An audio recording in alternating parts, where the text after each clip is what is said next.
All right. Good evening, ladies and gentlemen. Another day, another show by BW Hotelier. Welcome to the 11th show of our newest series. Well, 11 shows old is not exactly new. The GM show. The third show of the West, the 11th overall. This fourth show in the West this week will be followed by the South with 2 shows. Then we move to the East and this time to the Northeast. So that show will be in this cycle. The topic for the show today is F&B play has been big, emerging opportunities, challenges, and trends. This is a great subject, a very important subject as well for the health of the industry and for the sheer delight that every guest takes home with him or her after experiencing fine dining at any good hotel of its class. While you all know this show is every Thursday at a fixed time slot of 5 to 6 p.m., we've always overrun the time limit. So it'll be good if you keep 90 minutes from 5 p.m., that's 6:30 p.m. You may want to reach us for any queries or clarification. Please reach us at bwhotelier@businessworld.in. Let me repeat, bwhotelier@businessworld.in. Now let me get rolling today. I shall come to the moderator at the last, the moderator of the show. Let me start with a lineup of speakers here with the senior most hotelier on the panel, Jaideep Anand. Namaskar. Hi, Jaideep. Jaideep is the Vice President and General Manager of the Leela Gandhinagar and Mahatma Mandir Convention Center and Exhibition Center, which is managed by the Leela. More on him and others from Jaideep. Next, I go to Kunal, Chauhan. All right, somebody will have to mute out because another screen is on, so the voice is echoing back. Kunal Chauhan is the General Manager of the JW Marriott at Sahar in Mumbai. Good evening. Again, a hotelier of great stock. Hello, Kunal. Suraj Kumar Jha, now in Ahmedabad. He's the General Manager of the Crowne Plaza, Ahmedabad City Center. Hi, Suraj. Mr. Rajesh Chakraborty, again a very senior hotelier. Hi, Rajesh. He's the Cluster General Manager for the Vivanta by Taj, Aurangabad, and also the Dean of the IHM Aurangabad in Maharashtra. More on him from Ranju in a bit. I now move back to Mumbai to my good friend Gorav Arora. Gorav. Namaste, everyone. Hello. Hi, Gorav. Gorav is the General Manager of the Novotel, Mumbai, Juhu Beach. Last but not the least, I think the youngest on the show is Chef Anshul Sethi. He is the General Manager of the Fortune Park Lake City in Thane and also the Brand Master Chef JLHL, Jupiter hospitals. Namaste, everyone. Yeah, hi, Anshul. Hello, sir. Now let me come to the star of the show.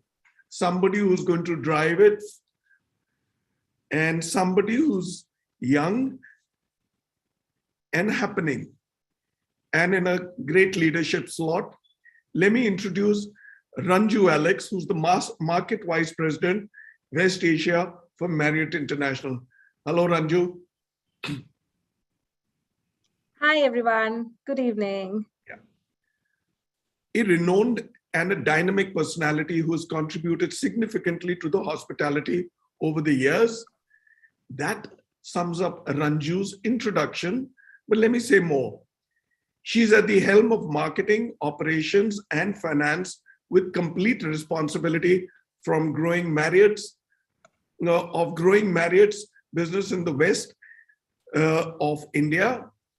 Prior to this role, Ranju served as the multi-property vice president, Bangalore and Kochi, and also as the general manager, Bangalore Marriott Hotel Whitefield. Ranju has been an inspiration to many who know her and having worked under. She's extremely passionate about women empowerment and advocates it at her workplace. Her work towards gender diversity had resulted in her being invited by several countries, namely Sweden, the Netherlands, UK, and the US, as a keynote speaker on women-related issues. She's also bagged some noteworthy awards and is a proud recipient of the Women of the Decade in Business Leadership Award at the Women's Economic Forum, UK in 2017. But Ranju is a Calcutta brought-up girl, now of course settled in Mumbai and with a very important portfolio. Now let me hand over the baton to Ranju. She'll briefly introduce the show and then introduce every speaker, and the show is hers from here then. Hello Ranju, over to you. Thank you, Bhuvanesh. Thank you for all the kind words, but I think the one I liked most was the fact that you called me young. So thank you for that. Well, very, very appreciate that. So ladies, gentlemen, a very good evening. Food, as we all know, is extremely, extremely personal to us. For some, it's a passion. For some, it's a necessity. And for all of us on the show, as we all agree, it's a business.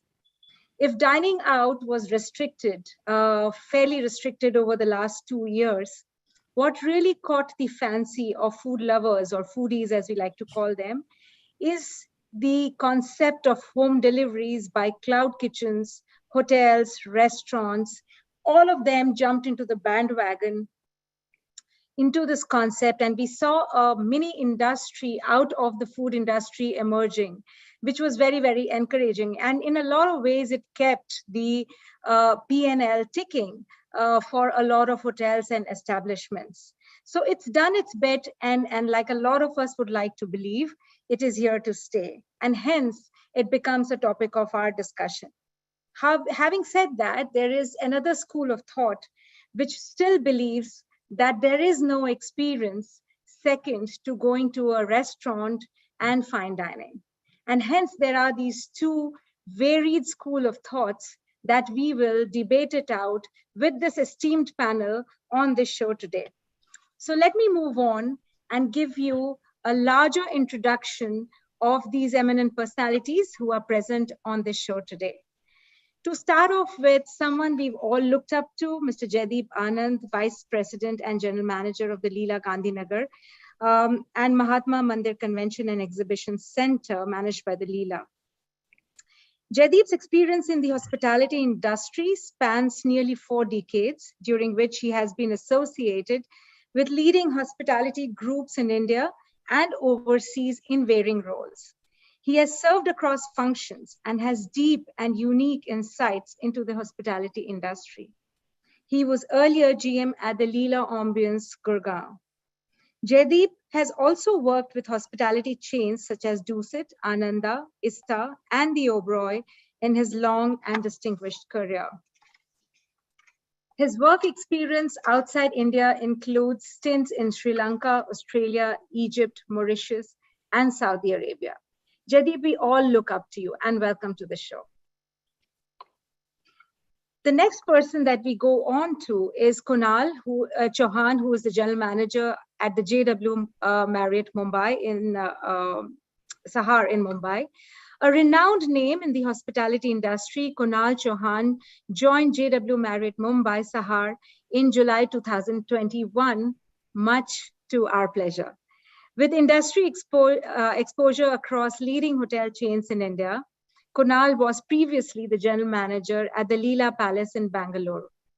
The stalwart, who has his diploma from the Oberoi Center of Learning and Development, is a passionate individual with strong business acumen, innate ability to elevate brand standards, create guest experiences, and craft an environment with the finest employee work culture. With 19 years of diverse experience, Chauhan's key strengths lie in hotel operations, marketing, F&B, team management, and financial management. Welcome to the show, Kunal. Thank you, Raju. To move on, it gives me great pleasure to introduce you to Suraj Kumar Jha, who is currently the general manager of Crowne Plaza, Ahmedabad city center. A passionate and accomplished hotelier with over 2 decades of experience in operations and business development, Suraj is known for his strategic leadership. At IHG, Suraj started his career with Holiday Inn Mumbai International Airport in 2013. He has also worked with the Radisson Hotel Group and Zuri Hotels and Resorts. Prior to joining Crowne Plaza Ahmedabad City Center, he was the GM with Crowne Plaza, today Gurugram, over 3 years. With a core focus on building a strong culture that inspires the workforce, he has been awarded titles such as General Manager of the Year, Profit Leadership of the Year. Welcome, Suraj. A very hearty welcome. We then move on to Rajesh Chakraborty, Cluster General Manager of Vivanta Aurangabad and Dean of IHM Aurangabad in Maharashtra. Rajesh has been a part of IHCL for over 24 years now and has successfully led various hotels in different cities in India and abroad. Rajesh oversees the functioning of the prestigious educational institute IHM Aurangabad as well. His passion for hoteliering has been driven over the years through his innovative creation of varied F&B concepts. He's well-rounded as a professional who has excelled in hotel operations, gaining expertise in both F&B and accommodations, a rare combo. Rajesh brings a wealth of capability and hospitality expertise. He's known for his strong banqueting and F&B skills. Rajesh, a very, very warm welcome to you. Thank you, Ranju, for the introduction. Gorav Arora, General Manager, Novotel Mumbai, Juhu Beach. We move on to Gorav, a seasoned hospitality professional with over 2 decades of experience. Gorav has been associated with Accor for over 7 years now and has been GM of the Novotel Mumbai, Juhu Beach for the last 3 years. Prior to moving to Mumbai, he was the resident manager at the Novotel Hyderabad Convention Center and International Convention Center of Hyderabad. Gorav has proved a record of boosting revenue growth, holds a strong background in F&B, room sales, convention, associations, banquet sales, and marketing. He is noted for his ability to consistently achieve performance goals through focused approach and initiatives. Gorav, a very warm welcome to you too. Anshul, moving on to you. Anshul is the General Manager and Brand Master Chef, currently located at Fortune Park Lake City in Thane, Mumbai. After passing out from Welcome Group Graduate School of Administration, Anshul has been associated with Fortune Hotels. He has worked in various units as chef operations and executive chef, and was also a part of the core team responsible for pre-opening Fortune Hotels. During that span, he opened 17 hotels with fortune all across India. Wow, Anshul.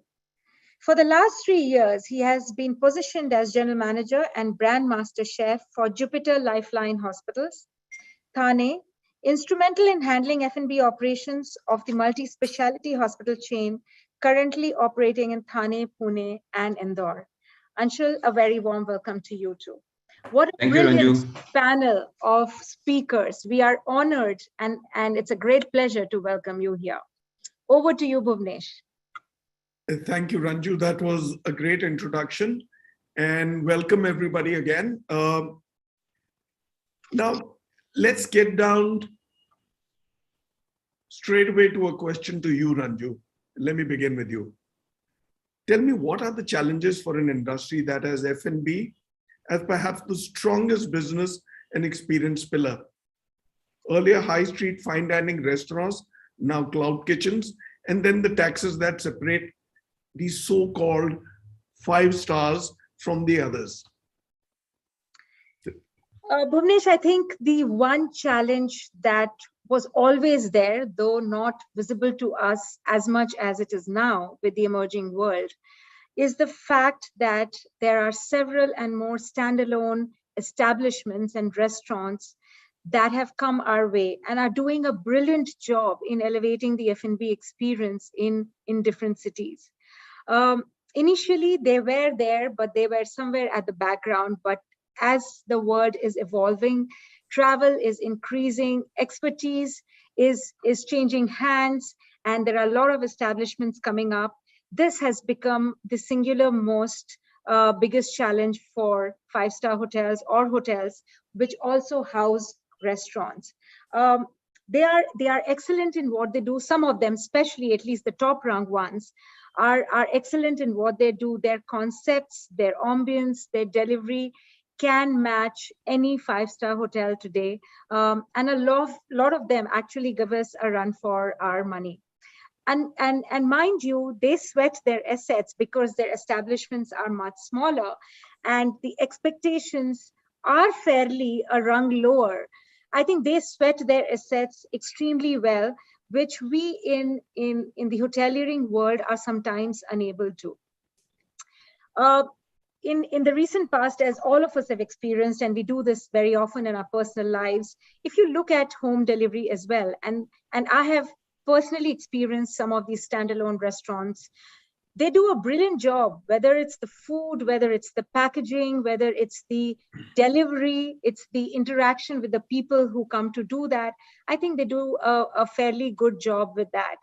And the question mark, the only question mark in this entire experience probably is a little bit of the hygiene factor, which is a niggling thing in your mind. But because we probably don't see it, we set it aside and move on with our experience.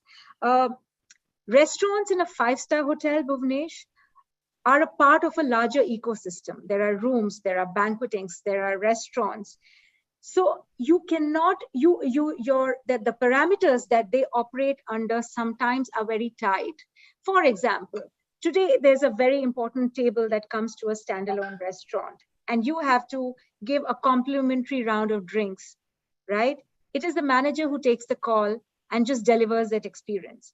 In a hotel, the server goes and tells the supervisor will go and tell the manager, there will be forms to be filled. Everybody knowing that the next morning they might be questioned about their decision by the general manager, the director of finance. So there are a lot of parameters which actually tie you down in a restaurant, in a hotel, because it is a part of an ecosystem. It's one of the services you provide. It's not the only service you provide. So I think the thought process of these standalone establishments are very, very different to us, and they're doing a very good job with it. So I would say that's the singular most biggest challenge that we have. You are right, taxation is different and the slabs are different, but I would like to believe that the people who come to 5-star hotels come for the ambience, come for the service levels, come for a lot of other softer things than just the, and they're willing to buy the, to pay for the taxation that's levied to them. So I would like to give the other aspect far more weightage than the weightage on the taxes. I tend to echo your views. But yes, in stress times like now, which obviously won't last forever, I think we're almost at the end of the edge, so to say, of the stress that we've seen over the last 2 years.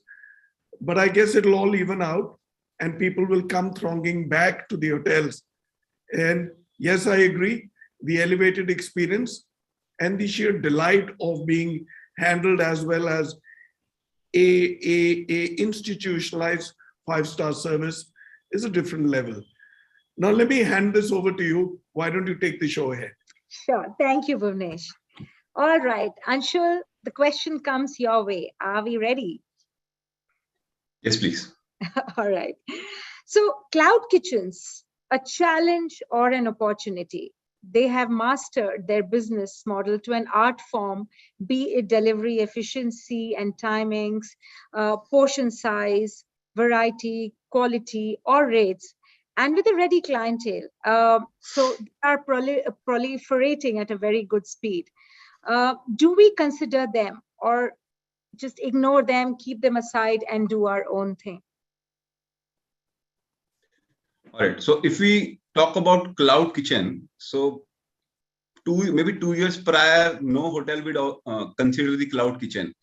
But this pandemic has taught us a lot of things and also changed the business trend. So now if you talk about cloud kitchen, we will have to give a thought about it, because previously the mindset of the customers were also different. If they want to celebrate something, they would want to go to a hotel, in a banquet, or in an outlet, or maybe in a bar. But now, considering the pandemic and the safety norms, they prefer to order online, or even if they have to go to hotel or outlet, though they go in a smaller group. So definitely the hotels and five-star category segment will have to look into this market segment. One more point which I thought was earlier, the cloud kitchen used to cater very mid-market segment. The order pricing was not more than 100 to 150 rupees. But now, since we have an option to get into it, we can also cater the luxurious need of the market, wherein we have good chefs in our hotels who can design the menu in a way that it can be presented. And also, I was recently talking to a lot of online aggregators, and they just told us that the demand for diet food or a healthy meals have gone drastically up, especially during this pandemic. And hotels have the resource. We have one of the best chefs of each different cuisine, and who will be better to make cuisines and curate dishes in a healthier way. So it is definitely a plus point for us, and we'll be able to, cater. And in terms of efficiency in timing, portions, variety and quality of food, we have been doing the same thing from ages in the hotel. We have standardized recipes, we have standardized portion controls. It's just that the cloud kitchens have also learned this from us, and now they're mastering it, and they have set up precise time in which they are delivering the meals to the guests. So it is in fact in my own hotel, since we are associated with the hospital, we have this cost control, portion control meals which we are giving it to the guest, and the menu is designed in a way that it is beneficial to both. So yes, I personally feel that it's a new market segment. The hotel should consider it going forward. And yes, we have the option of designing in our menu in a way that we can cater to both the segment, mid-market segment and even the luxurious segment, so that it's a cost beneficial proportion for us. Thank you, Anshul. So you were saying that they have shown us a mirror. It is a wake-up call for even hoteliers, but we have a much longer period of having the tenacity or the efficiency or the background to deliver stuff, and that we should up our game as well now, because cloud kitchens are springing up. Yes. Right. Yeah. Thank you. Yes. Thank and you. The trend is also changing. Yes. And the trends are changing. The client needs are changing. Yeah. Thank you, Anshul. Thank you for your insight. And also, Ranju, I Thank think our industry has exported all those chefs and processes to the cloud kitchen, so to say. Yes. Right? Yes. So some are startups, some are mere employment opportunities. Absolutely. I know. Great. Thank you. All right. So we move on to our next question. Jaideep, if I may direct this at you. Five-star hotels and their restaurants are all about top-class service and culinary experiences. And that is why customers throng them and patronize them over a period of time. Otherwise, they could go to any restaurant. After all, they all serve food. In this context, and given the last 2 years and the challenges they have posed for our industry, we would like to hear from you about two aspects. One, is taking fine dining experience to the customer possible at all, or is it a myth? Second, if it is realistically possible, after all, the cloud kitchens and high street restaurants, are all delivering food unless snob value comes into play and the customer only wants food from a branded five-star restaurant. Do let us know what you think about that. So namaskar, and a very grateful for such a kind introduction. I'll answer the first question. Being a luxury boy all my life, I have huge worries about food moving from the counter to the table, not moving from the counter to the table. I've been a food and beverage man all my life. I'm a very proud waiter. I have a fair idea of the kitchens as well. Three things happen. Aesthetically, no matter how you transport food, it gets rogered. One. Two, health and safety. I mean, we keep talking about COVID times, right? And people, I'm not saying it's not good beneficially, in the sense financially, it's all good for us. We have a new stream that we've been introduced by force of God to bring in. But in my opinion, the moment food gets out of the kitchen, out of a safety net of a hotel, and then gets transported, the quality of the transportation, the quality of the human being carrying the transportation, the quality of delivery, there are so many gaps that can happen, and particularly in these safe times, one should be very careful in where we're ordering from and who we're ordering from. And I'm sure there's some of us in the cloud kitchens and specialty restaurants who are doing a great job, but there is a worry, right? Which is why I champion for the restaurants, eating in the restaurants. Third thing is, food naturally deteriorates. I mean, you order a golden fried prawns out of any cloud kitchen or any hotel, it's not going to taste the same crispiness that it came out of a counter. It's true. There are some foods that carry well. I mean, if you were to ask me how you should balance this, I would tell Anshul that we should be able to, or others in this group and outside this group, that we should be able to choose what can travel well, does not deteriorate, and aesthetically looks the same. As long as somebody at the last end, it has the ability to plate it like one of our chefs. I'm sure it's difficult to plate, even for Anshul at a distance. It's tough. So that's my first answer.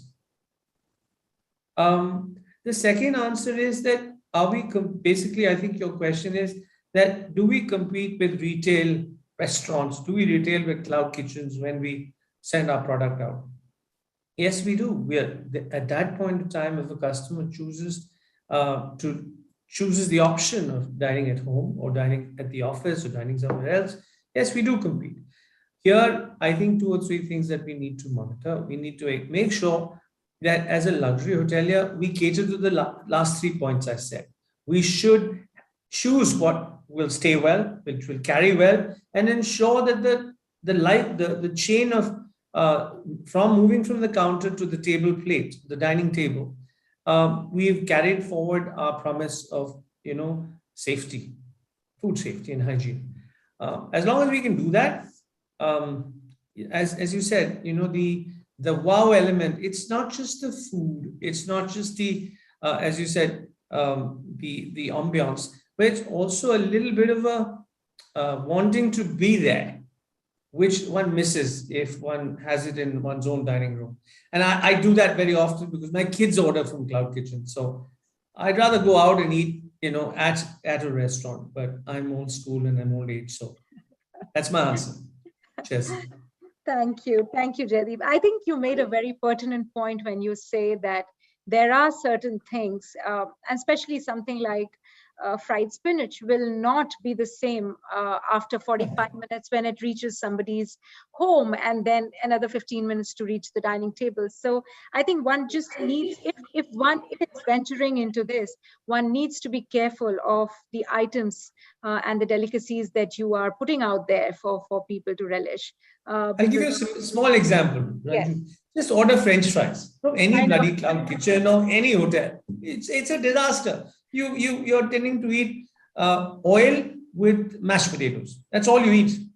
It's oily mashed potatoes. Yes, but yet if you ask your kids, they will order French fries at least twice a week. I lose the argument every single day.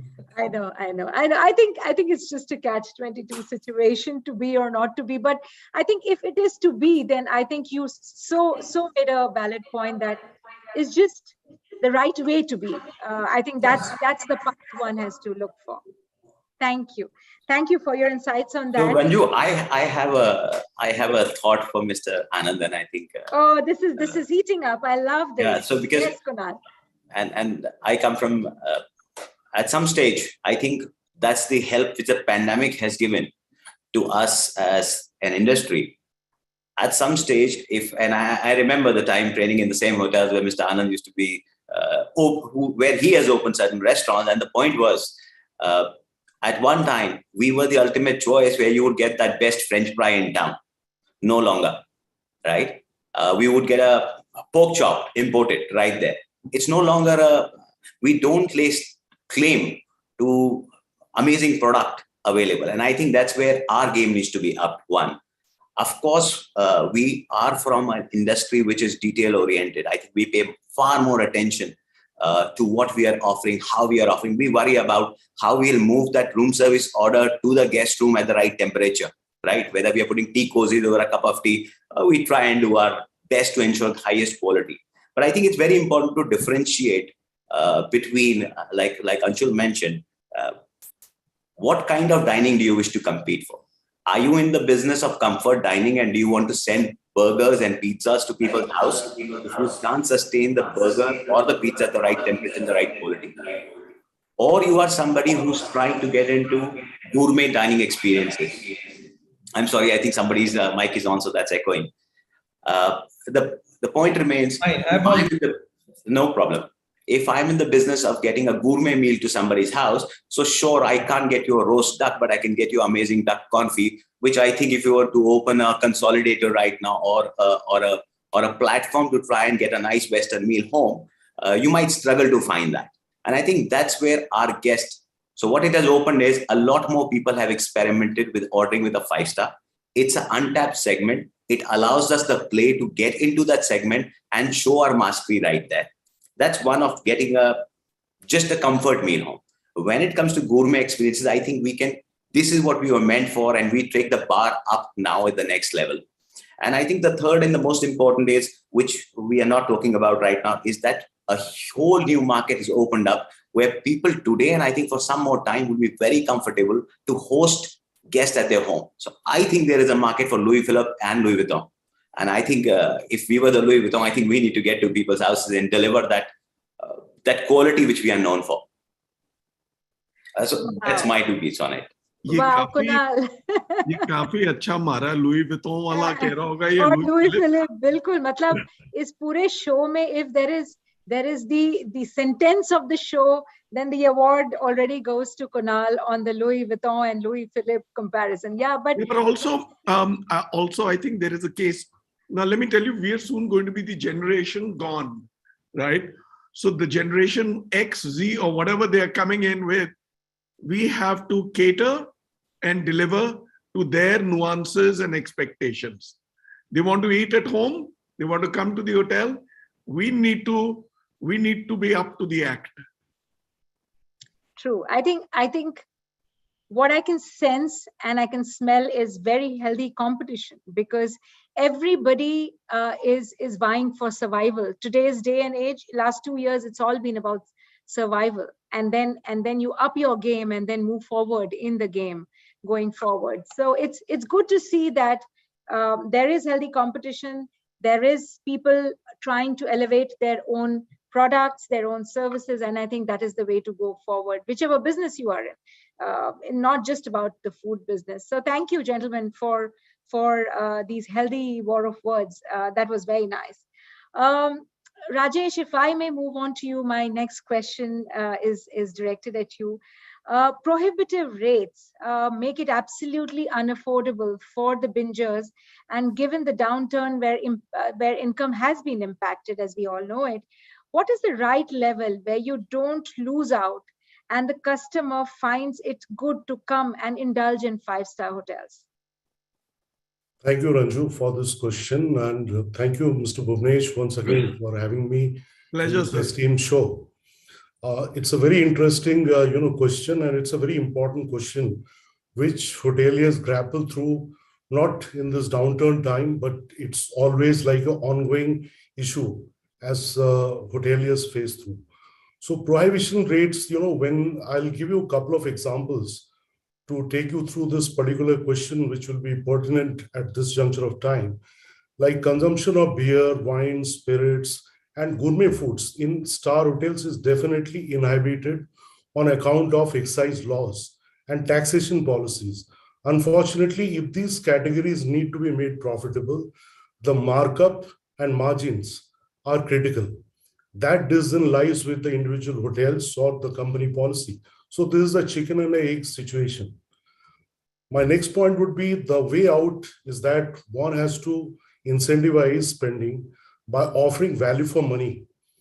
Because this is one way this can be done only if policymakers change some of the draconian policies on excise regulations, as well as the duties and the taxation to make the landed prices of this liquor affordable for the hoteliers as well as for the guests who visit our hotels.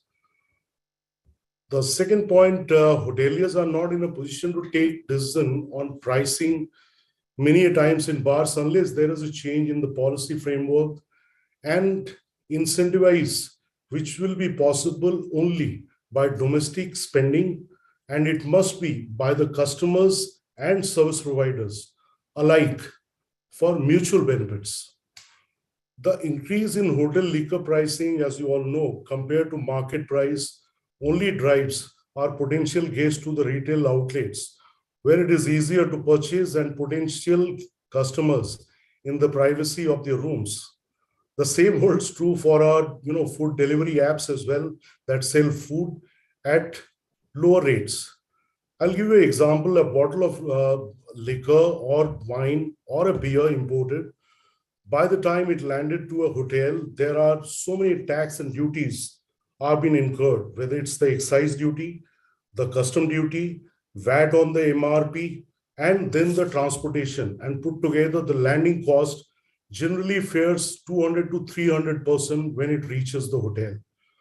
I'll give you another example in terms of doing a banqueting event with cocktails at any of the hotels, where guests need to procure a one-day liquor license exclusively for the event.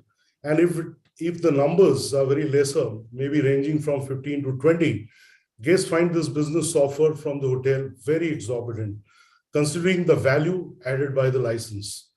So on the whole, I would give my overview that this has to be represented not only by the hotelier, by the industry bodies, association, and the customer also.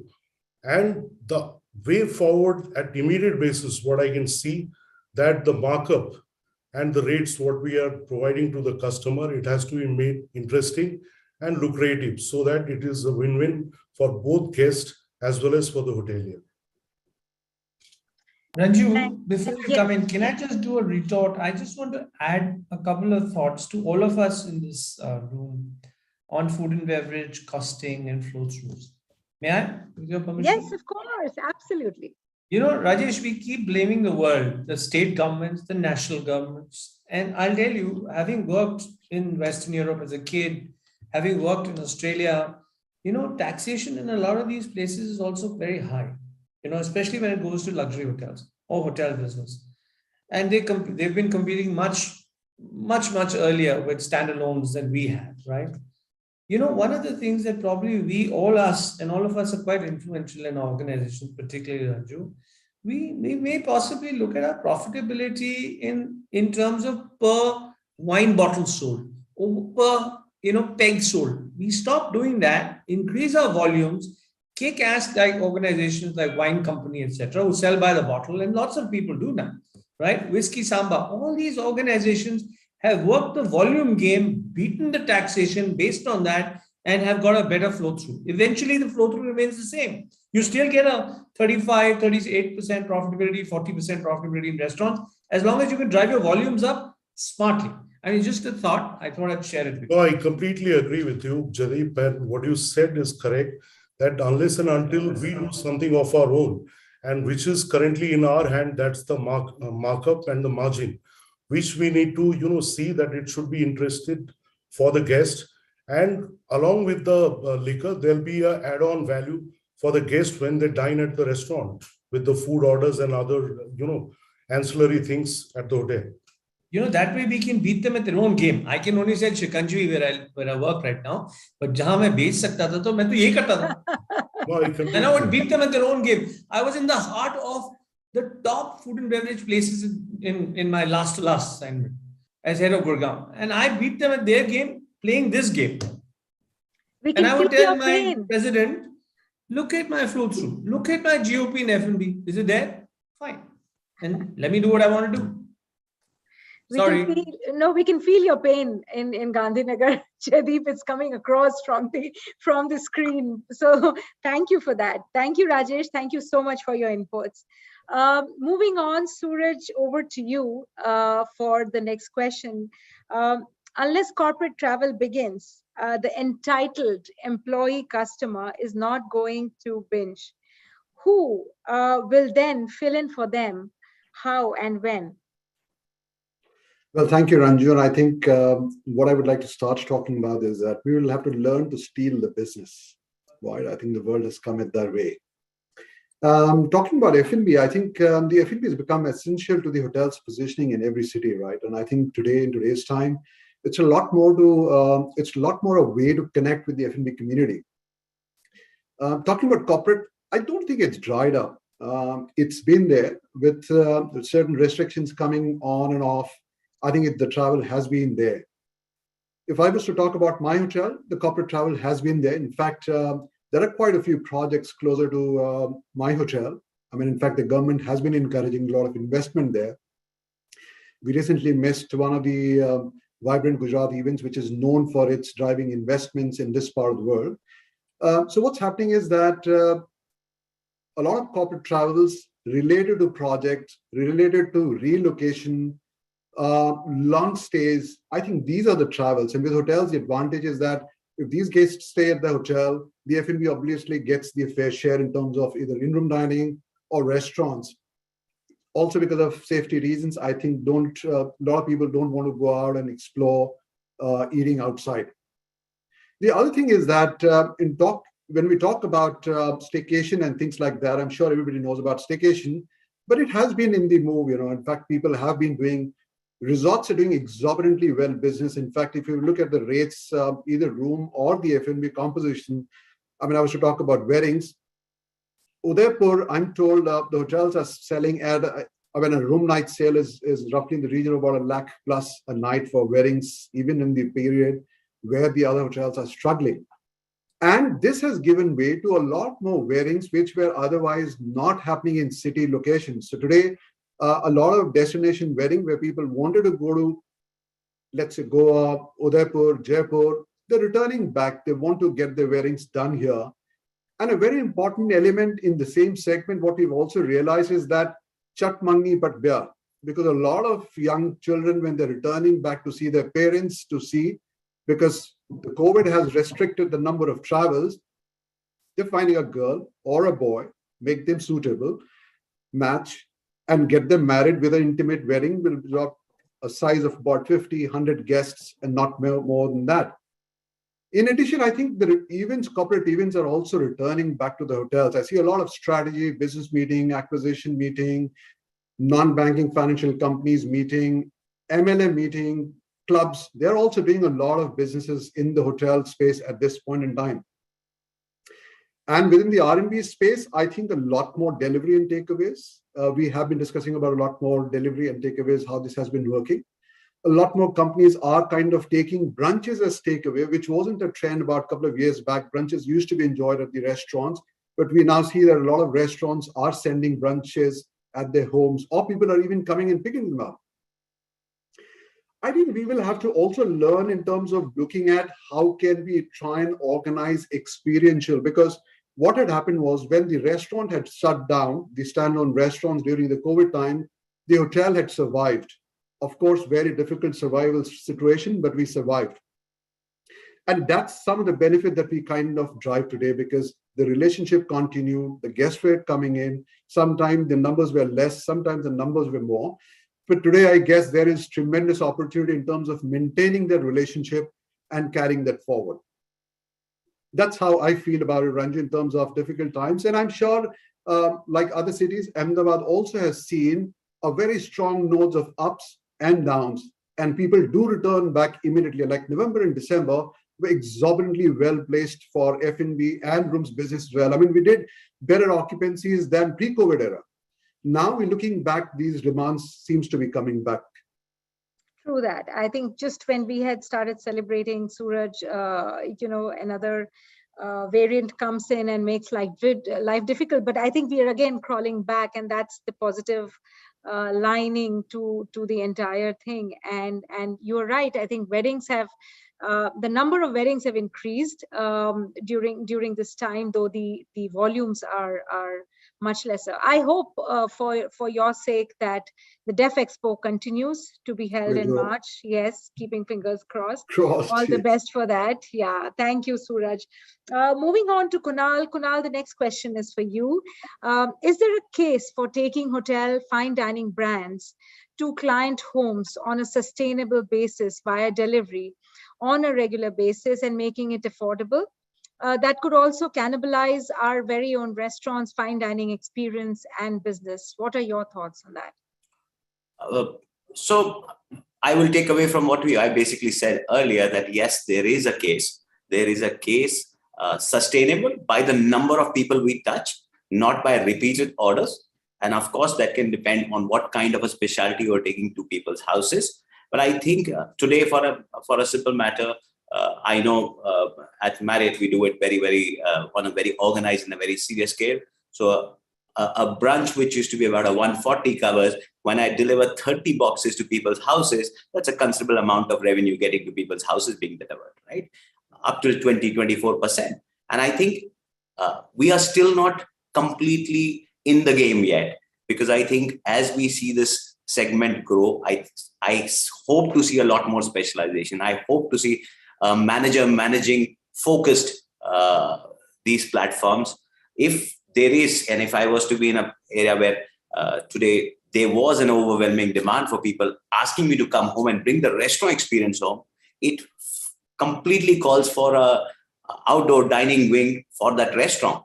If each night I know of chefs who are getting to people's houses and they don't do it for everyone, that's what makes it a wanted commodity. But when they come home and cook, the revenue is as good as your restaurant's one night sale.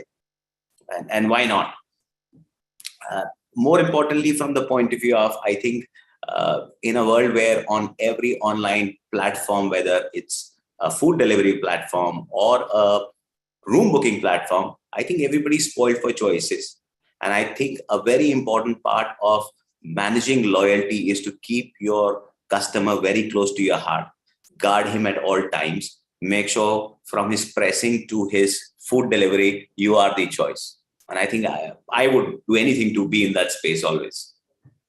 Thank you. Thank you for speaking so passionately. Just remind us to increase your Marriott Bonvoy on Wheels revenue budget for next year. All right. Thank you, Kunal, so much. Gorav, over to you. the question that comes your way is, loyalty programs, have they worked, helped, and brought in customers, or have they run their course and need to be reinvented to make the proposition sweeter? Good evening, everyone, and thank you, Ranju, for the question. I think the loyalty programs have absolutely worked. There is no doubt about it. A lot of customers say that having a loyalty program helps them to stay loyal with a brand. I'll talk of my company. We've got 2 loyalty programs in the India scheme of things for Accor. One is Accor Plus, and second is All, which is Accor Live Limitless. When the pandemic started and there were hotels which were shut, there were customers who were not coming, guests who were not coming. When the relaxations came in and the business started coming back, we realized that 48% of our business came through our member base, which mentions that there was only that loyal customers who were coming back to us. So there was a kind of a trust economy which was working, and only if they trust your brand, they would come back to you, or they would want to come to you.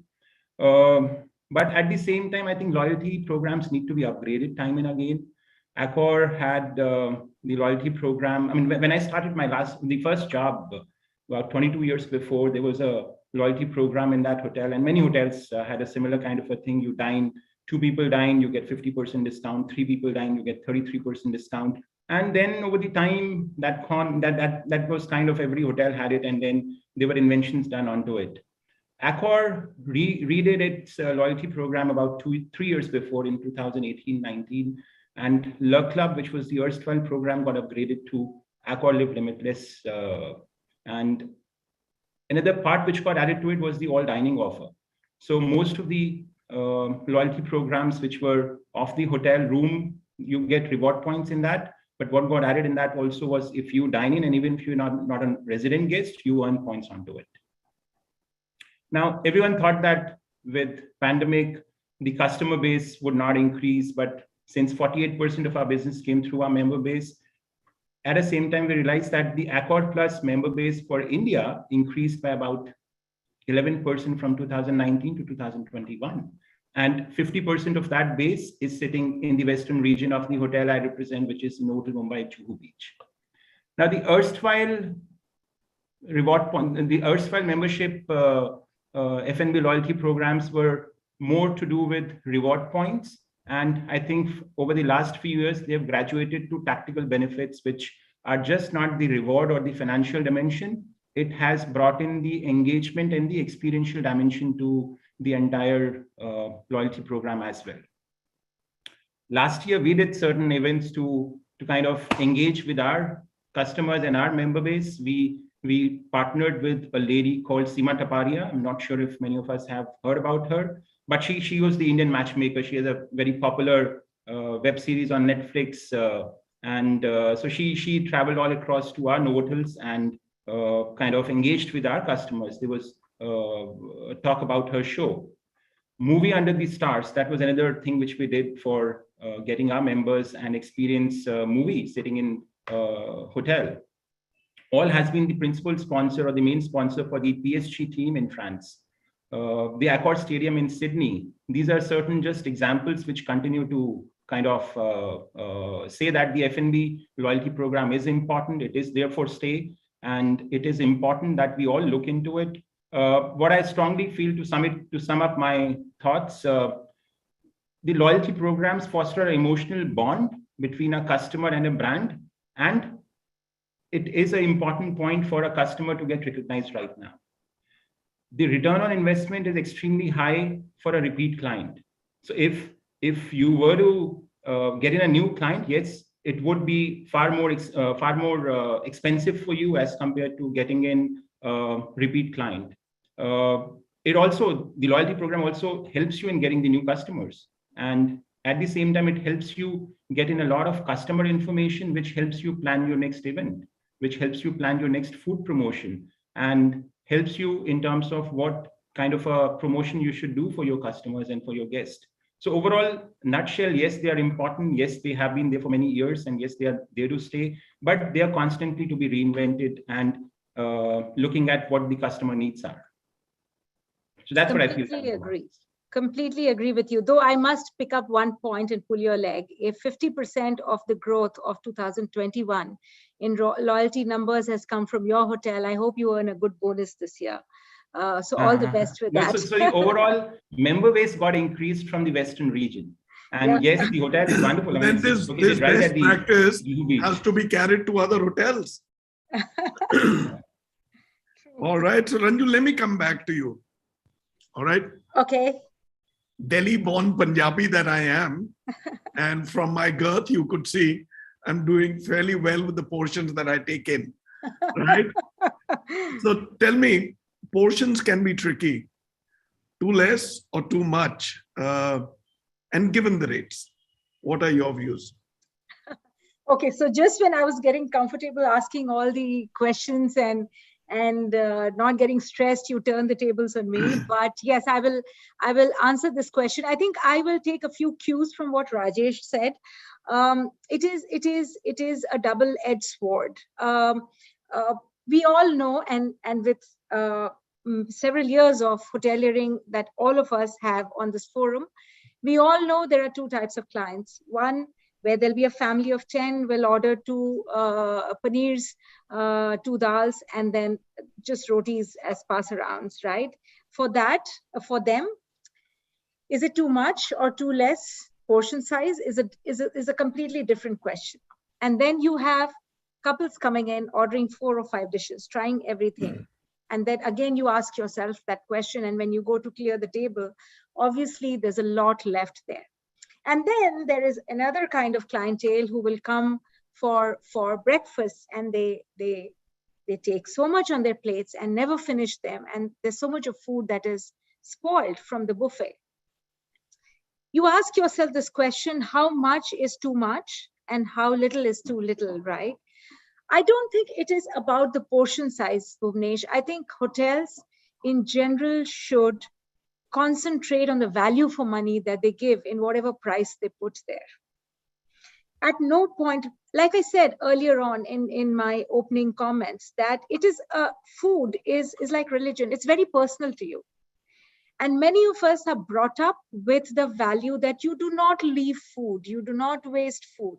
Every time I waste food, my mom's advice comes ringing back. Kitne bacche hain duniya mein jinko khana nahi milta, right? It never goes away because you've been brought up with those values. And yet, invariably, there are times when portion sizes are too large. You don't realize them. You order it in your enthusiasm. I think what is very, very important for us as hoteliers is that when a guest leaves the table or wheels the trolley outside the room, he or she should not feel cheated for the money that they have paid for that. And I think what is very, very important is a little bit of sensitivity and personalization that is required. If my husband and I are traveling and you have an order taker and I say, do you think one portion of rice is enough for us? I'm a small eater. I think the order taker should take the cue. Order one portion and maybe ask chef, put in a little more just in case, because they don't seem to be big eaters. We never do that. We send the standard size, even if it's one person ordering from the room or 2 people, if one portion has been ordered. Today, if I'm a single lady, and I'm a single lady traveler all the time because of my work, and I go to a hotel, if I ask for 1 dal, 1 sabzi and roti, it's huge. I end up wasting. So almost every time I order just a portion of khichdi, because that is something you would finish. Because 1 portion of rice, and that is when the order taker should say, can I give you a smaller portion, 2 smaller portions of sabzi or 1 small portion of dal? And we don't do that. We just take the order and we just deliver. It's like a good oiled machine running on. So I think the focus should be on value for money rather than portioning as a separate segment and pricing as a separate segment. I think it should just go hand in hand. And there is no right or wrong answer here, Bhuvanesh, at the end of the day. a big portion might be small for you and vice versa, right? But I think it's just the sensitivity and the value for money that is more important there. I agree with you. And you spoke about something which I was going to say. I think the order taker has to be sensitive. He has to spec out and measure out how many people on the table. And if somebody is ordering, say, 2 dals, he should say, sir, I would suggest you go for 1 and order for another 1 through if you fall short, because this much is enough for you all. Yes, yes. We always underestimate the spoilage that happens with pickles, papad and dal. And for us, it's nothing, just wheeled in as accompaniments, right, into a room. But none of us end up really eating the whole thing. There's huge bowl of each kind of pickle, and there are 2 or 3 to go with. So I guess just that little bit of sensitivity of to how many people, what kind of guest, agree with you. And the value that you are charging for that is important. Back to you, Ranju. Can I take the baton back? Of course. Yeah. I love this role. All right. The next question now, again, Kunal, over to you. Is there a case for creating clientele groups or clubs for groups of customers where they can all come together for a fixed but discounted cover charge and indulge at fixed intervals, at fixed days and dates that will fill up over deal offerings? At least the flow-in and large groups and table occupancies are assured. What are your views? For example, kitty clubs, alumni, old students, or just common food interest groups that we could call foodies? Well, out of all of them, I'm a big fan of people with common interest groups, because I think that not only makes for a great eating time, but also a great company. However, I would change that question a bit to say, is there a place for everyone in your restaurant? Yes, absolutely. Discount, I don't like, but we could easily say that today with technology, I could easily do time-wise, demand-based pricing, time-wise pricing, and not really be discounting anything. So sure, that as an option exists today. We could easily be switching our timing, depending on what our low timing of the restaurant is, into a different kind of a menu. And I think that's another great thing to learn from airport retail. You walk through the same corridor, and for the next flight, that window changes, right? And it brings out what exactly people flying to a US would buy. And then, a Middle East flight is passing through, and you change something in your offering. It doesn't have to be the whole menu or essence change. What I basically mean is the Indian restaurant does not need to start serving Middle Eastern food.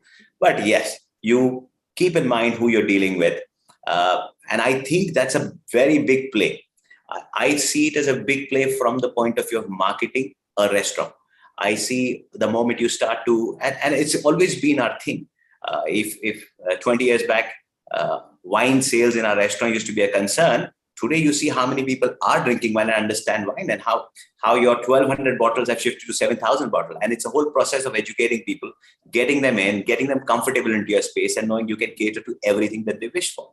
So yes, for a long time, kitty parties have been our hot favorite. And the fact is, the aunties have always liked the restaurant they like. Deals don't matter. And I say this because if you've been in certain part of certain cities and certain good locations, you will realize that there's more money on that table than most restaurants, right? So I'm a big fan of being able to understand your clientele, price your product to meet their requirement, and of course, offer a product which makes sense to them. It could be aunties, it could be a gourmet club, it could be a new club which says Saturday afternoon with pets and food being outside. I think there's a market for that as well.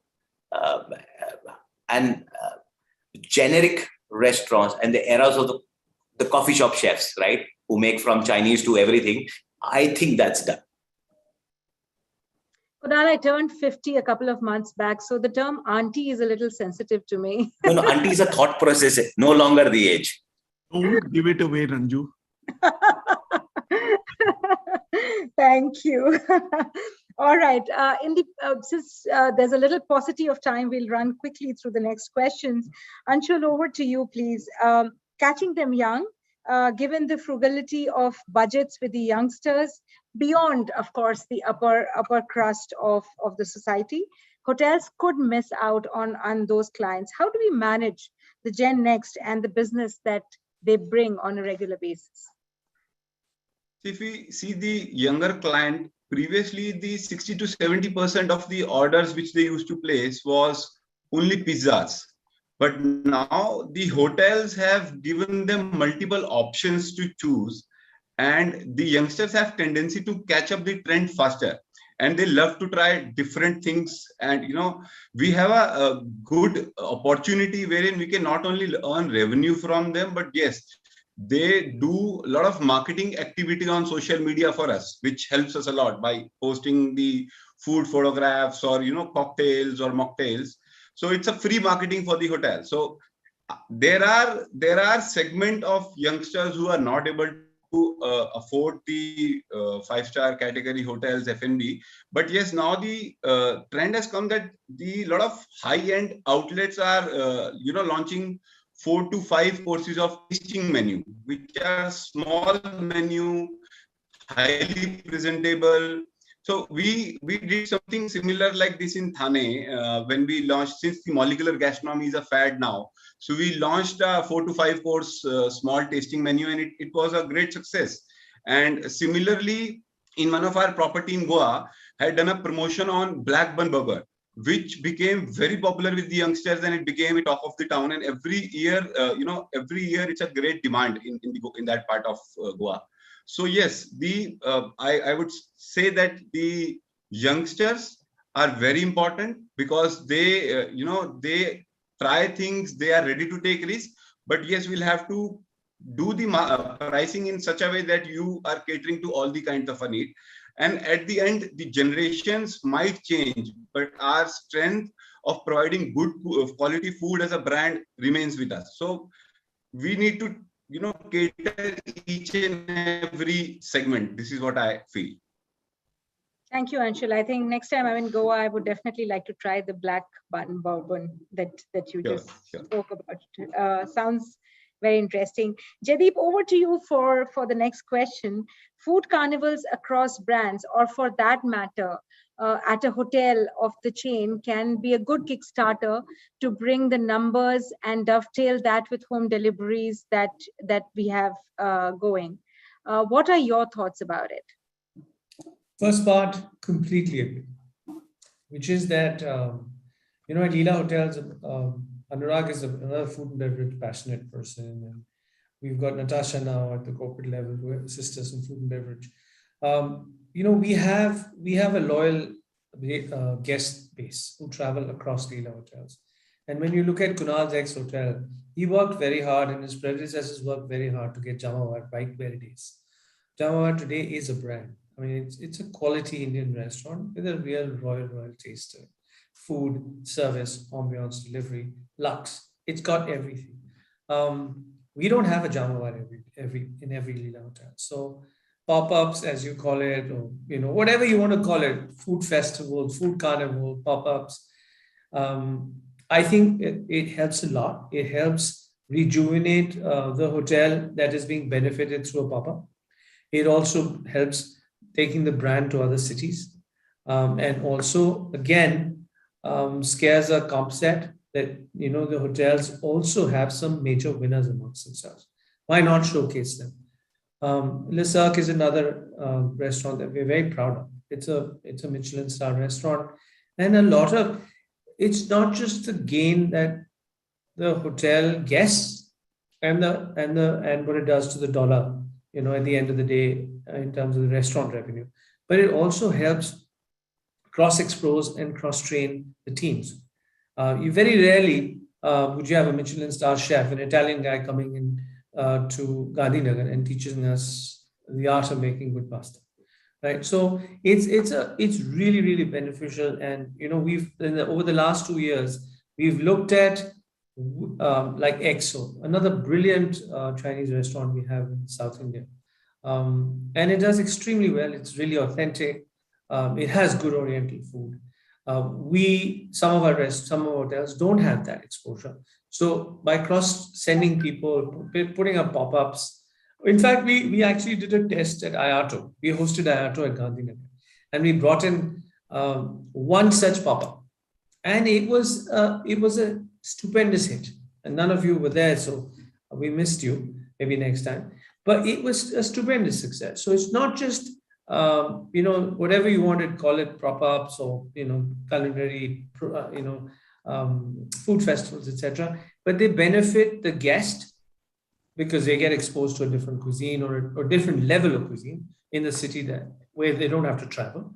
Two, those who are used to traveling across Leela hotels say, oh, wow, it's come home. So that's another one. Three, it brings revenue to the host hotel. Four, it gives exposure to the chefs who are going, and particularly the chefs who are receiving these guests. So it's all plus. Now, again, when would I send Le Cirque to somebody's home? I've got to be very careful about that. Would I send EXO to somebody's home? I mean, I know the way Kunal is thinking, and a lot of us are thinking like that. Yes, it gives revenue.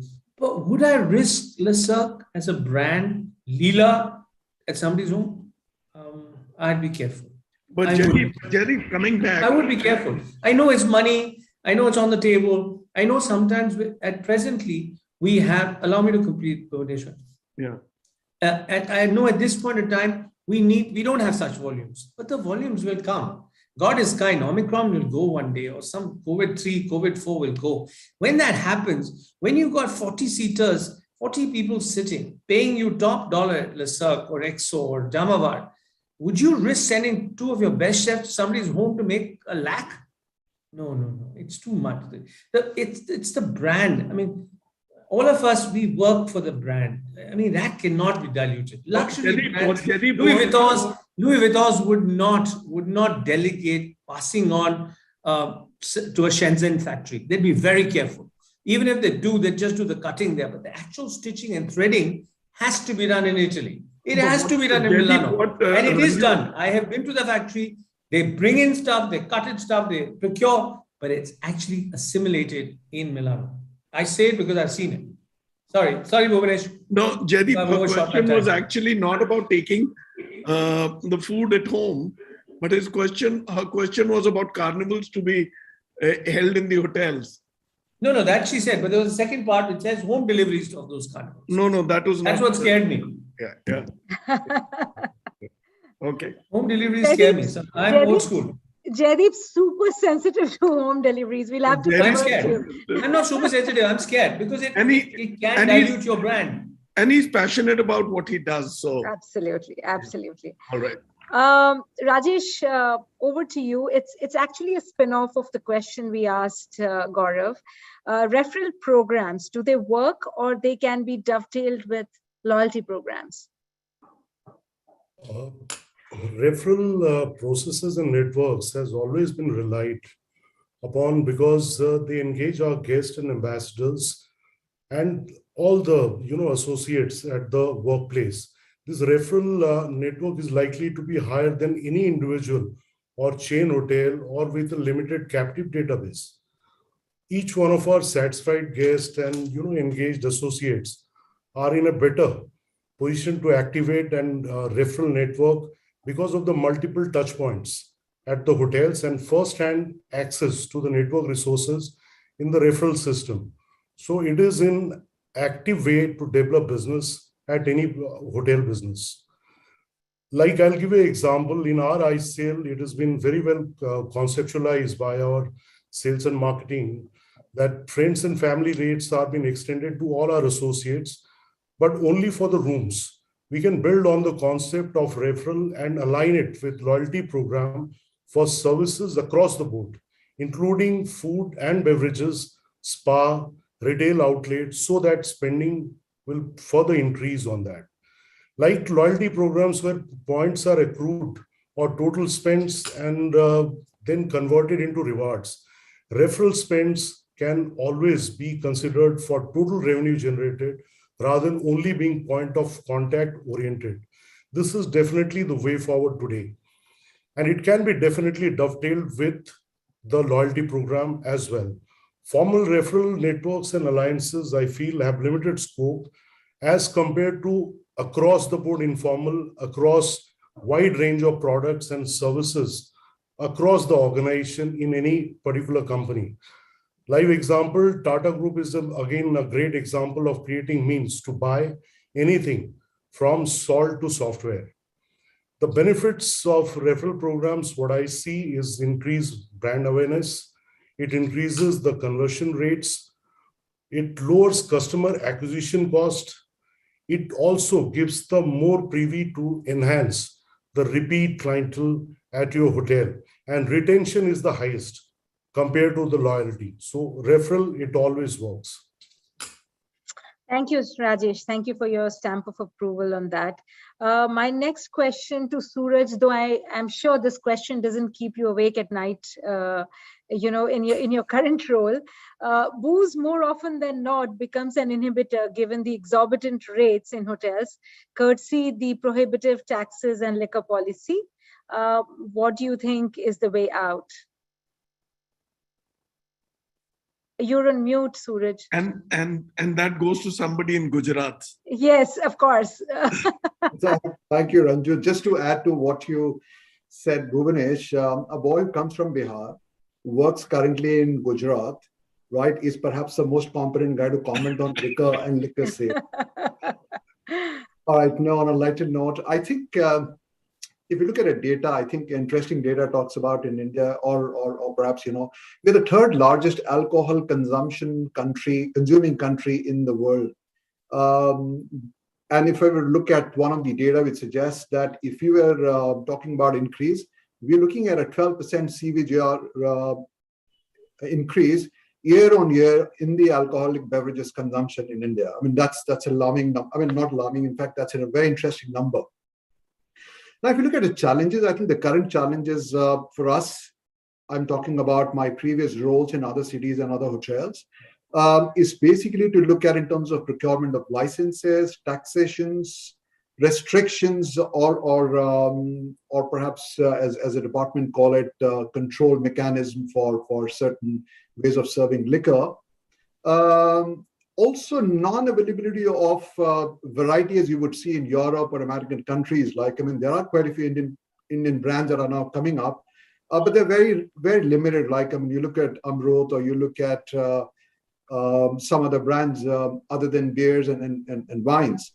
But I think what could be a good way, I think rationalization of taxes, because Gujarat, the VAT is about 65% on the alcohol that is sold in from the outlet, which is retail outlet. We'll also have to look at ease of import.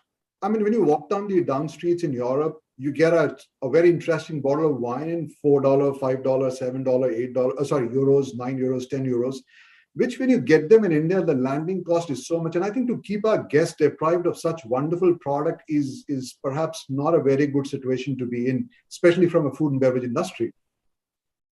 One interesting concept that one of the previous hotels used to do is a 24-hour bar concept. My previous hotel, Crowne Plaza, Gurgaon, has a 24-hour license for running a bar. And that works very well because the trend is changing. It's not about taking hard drinks, 5, 6 drinks, 7 drinks in the evening in the name of alcohol consumption. Now it's all about session drinking. People tend to go out after dinners. People join you in the evening for drinks. People come in for lunches. It has to be an all-inclusive, or if we can talk about it, it could be an inclusive meal drinks where people come in for meals, they meet and they could drink over small meetings, informal meetings, even informal meetings. I mean, that's the new trend that we actually see in today's world. We'll also have to look at how can we make this more bundled package, right? I mean, I agree with what Kunal says. Discounting is a word that we may not be very comfortable, but we look at an appropriate market-driven pricing where the covers are available and we can make an interesting proposition and we can push this as a product for people to take it away, because there are a lot of people who are working from home. There are families, there are young couples who want to go out, and not necessarily everybody wants to go in the evening. And of course, on a lighter note, if you can get a data of young boys club whose partners are traveling, I think that can make them walk into the hotel bars. True that. Love the last line. Awesome. Thank you. Thank you, Suraj. Kunal, to a slightly more a serious topic about sustainability. We all know packaging can be expensive and as we see, very elaborate, especially with home deliveries. Sustainable and recyclable packaging, is there a case for that? without losing out on the experience whilst we are delivering at home? So Ranju, I'll consider myself one of those few crusaders against plastic and plastic packaging, but I think for all the years of activism, it started to come down to the ground in form of action. I think it's very nascent stage. I think we still have a lot of ambiguous greenwashing and big titles being used. And also the fact that I must point out that packaging, though, tends to get scrutinized a lot more for what pollution it causes. There are other sources as well. However, I think it's a very, very good start. I think, I think we are the laggards. We are being driven by the newer generation. I think we are being driven by the voice of the people on the internet. And I think if we just scrutinize that data, I think a lot of interesting things come out. And I remember this because at a stage, a few organizations like EarthCheck were trying to talk about sustainable tourism. And we used to rubbish that claim because at the end of that line and the presentation is written, your guests want to know about it, but that doesn't really decide their decision to whether stay with you or not. Now, I think that's changing. So yes, packaging is a very, very good start, and I think it will continue. I think we are at the cusp of a very big revolution. I know, and I find this topic very interesting because since with Marriott, I've done a lot of check back on, and I think we did packaging, which is very sustainable, which is environmentally friendly. And I don't think that exercise is over, because with the added pressure, I think this pressure is going back to the delivery system, where each year we'll find better and better packaging for food come out, whether it's plant-based protein or carbs being used for packaging, but that's coming. So I think it's just the beginning. I think there's a lot to do, and I think a lot of it will be driven by our customers demanding it. Like now, we're already working on certain of our restaurants going sustainable, and that is, I think, the next step of evolution. So we will work on packaging will improve, but now we are talking about sourcing responsibly, ensuring we're going to the local produce, and goes beyond just food. Packaging is the end product, but there is a lot more which has to be done on the delivery of those ingredients, processing of those ingredients. And I think responsibility is a very important word. And I think every progressive company should look at it. And this will force our delivery partners to improve the quality of what we are getting. So yes, it is a nascent state, but it's a great beginning. Yeah, I think. Sorry, Ranju, let me just come in here. Tell me, is the younger generation up to it, sensitive? And, yes, when you talk about, and I say this with, we all were taught to earn money, but I think today in schools, people have been taught how to save and grow money.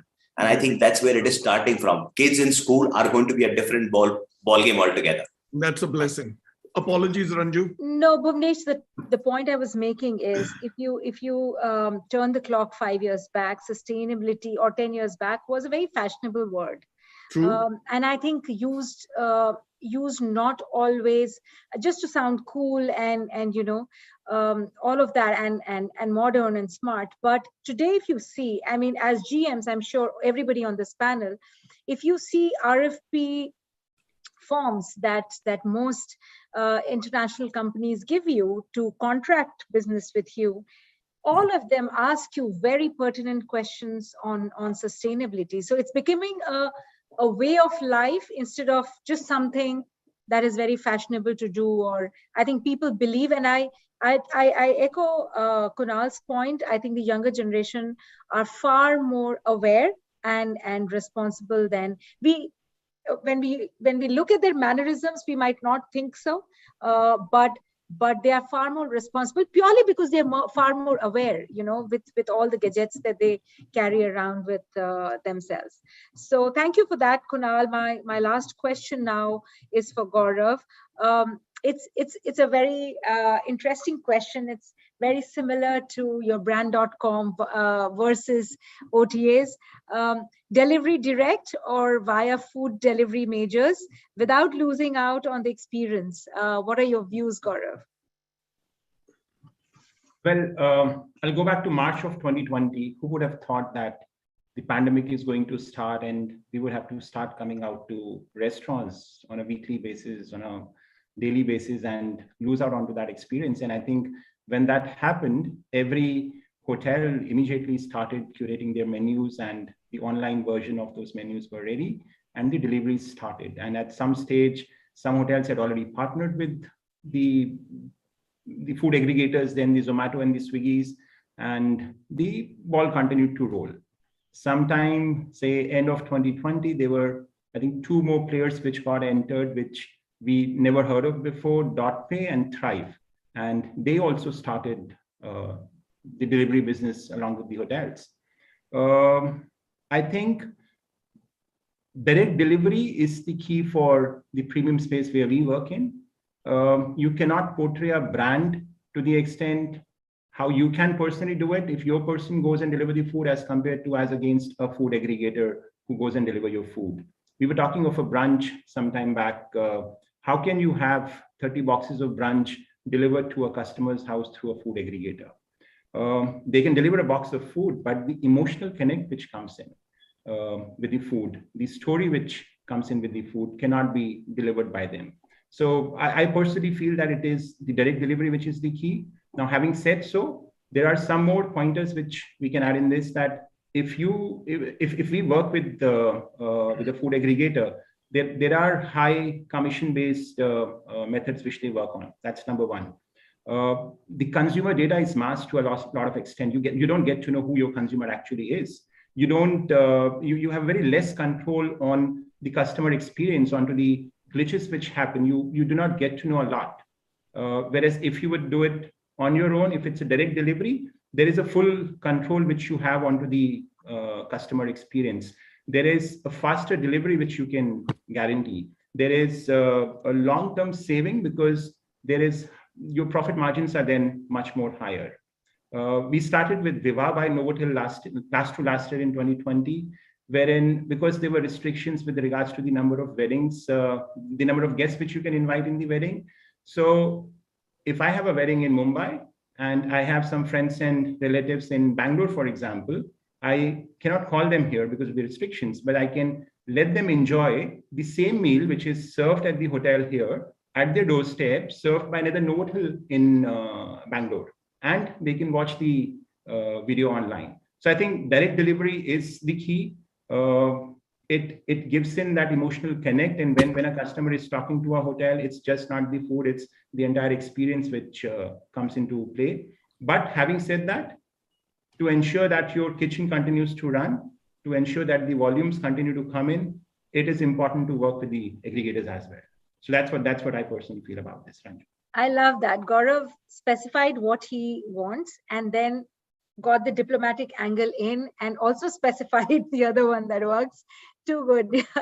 But thank you, gentlemen. I think it was very, very inspiring to be with all of you. And thank you for your wholehearted participation. Handing over the baton to Bhuvanesh. This baton will keep going back and forth till we finally switch off. But let me tell you, a great debate, an extremely important subject for the industry, right? It's always nice to iron out and discuss between all of us such important issues, because the entire industry is grappling with them. And more so in unprecedented times like now, when none of us have faced. In fact, asked me in end of 2019 that this was going to be happen, I'd throw the person out. All right. But the fact is, here we are, and we've learned so much. I think we've really honed on our skills to be able to measure up and deliver what the consumer wants in times like now. And this augurs well for the future. Great moderation by the lady who just gave her age away, right? Ranju. Yeah, thank you for being there. 10 on 10. Extremely good questions and well moderated and brilliant responses, right? There were disagreements, but that is what it is all about. These are not straight jacketed responses, right? Having said that, we'll be back, ladies and gentlemen, next week, 10th of February, same day, different date, same time slot. But this time, the debate is going to be, how do we maximize revenues in times of lower occupancies? And replacing Ranju in moderation will be Dig Vijay Singh, who's the area director, Maharashtra and Gujarat, and the general manager, Taj Lands End in Mumbai, right? See the other speakers on the show. I'm sorry we don't have a slide because the last acceptances came in just before we went online today. Saurabh Dubey, General Manager, Sheraton Grand Pune Bandh Garden Hotel. Sumit Kumar, who's the General Manager of the Hyatt in Pune. Shantanu Guha Roy, Radisson Blue Resort and Spa in Courgette. Amit Mehta, he's the Area Director and General Manager, Surat Marriott Hotel. Avinash Deshmukh, who's the General Manager, ITC Welcome Hotel, Vadodara. Kaustav Mukherjee, who's the Regional General Manager, Pride Plaza in Ahmedabad. You would have noticed our penetration is now going into areas like Courgette, Nasik, Vadodara, Surat, not just Ahmedabad and Gandhinagar. We are going to Nagpur. We're going to all these places. There is so much of talent sitting over there. They have to be heard. They have to be given a visibility. Tell us where you want us to come and we will be there. Thank you for being there. Ranju, thank you. It's been a pleasure working on the show along with you. You've been a treat. So have been you all. Suraj, Jaideep, Kunal, Rajesh, Gorav, Anshul. Thank you for being there. BW Hotelier is delighted to have you all on our show. Till we come back again, look out for us. This show will go on till March. And then we bring in two big assets, two big properties. IHA is one of them. There's another surprise awaiting the industry. Thank you all. Good evening. Thank you. Bye-bye. Thank you very much. Thank you. Thank you. Thank you. Pleasure. Bye-bye. Thank you.